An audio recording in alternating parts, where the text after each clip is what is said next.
চাঁদপুরের ফরিদগঞ্জ উপজেলার পাইকপাড়া দক্ষিণ ইউনিয়নের কড়ইতলী এলাকার ৩ পাশে ফসলি মাঠ।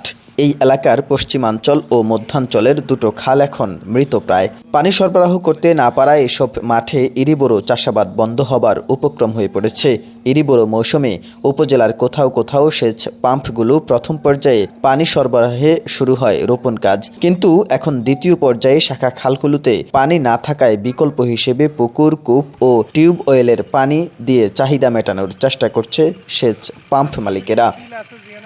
অবৈধ খালগুলো পুনরুদ্ধার ও খনন করার দাবি জানিয়ে চাষিরা বলছেন, যথাসময়ে ধানের চারায় পানি না দিলে ফসল উৎপাদন ব্যাহত ও লাখ লাখ টাকার ক্ষতির সম্মুখীন হতে হবে তাদের।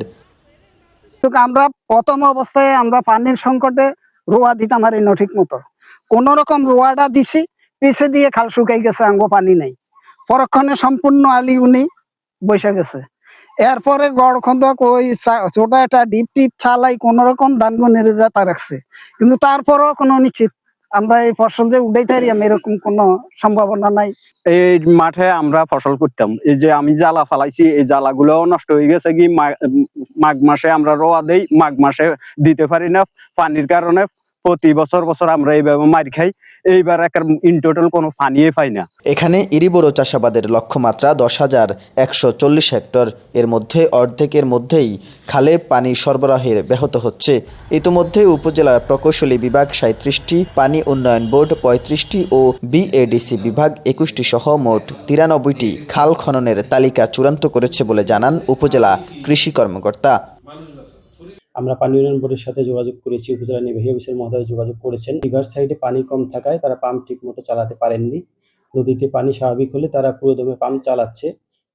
অধিকাংশ খালে এখন পানির স্তর কিছুটা বৃদ্ধি পেয়েছে, যদিও কিছু কিছু জায়গায় এখনো পানির সমস্যা দেখা যাচ্ছে। খাল ভরাট হওয়ার কারণে রোপণ কিছুটা বিলম্বিত হচ্ছে।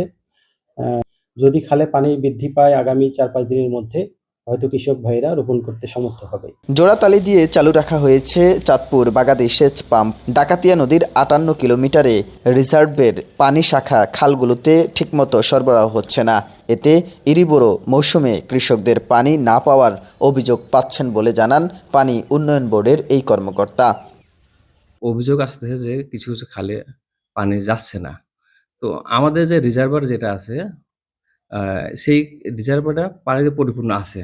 যদি এই রিজার্ভার পানিটা যদি ভিন্ন যে শাখা খালগুলোতে দ্রুত পৌঁছা যায়, তাহলে হয়তোবা কৃষকদের এই সমস্যা অনেকাংশে দ্রুত মিটবে আর কি।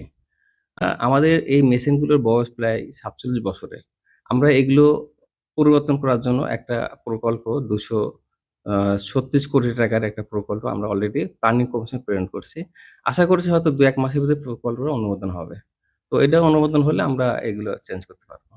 এদিকে 47 বছরের পুরনো বাগাদি সেচ পাম্পগুলো চলছে জোড়াতালি দিয়ে। নতুন পাম্পের জন্য 236 কোটি টাকার প্রকল্প মন্ত্রণালয়ে পাঠিয়েছে পানি উন্নয়ন বোর্ড। মোহাম্মদ হোসেন ব্যাপারী, বার্তা 24, চাঁদপুর।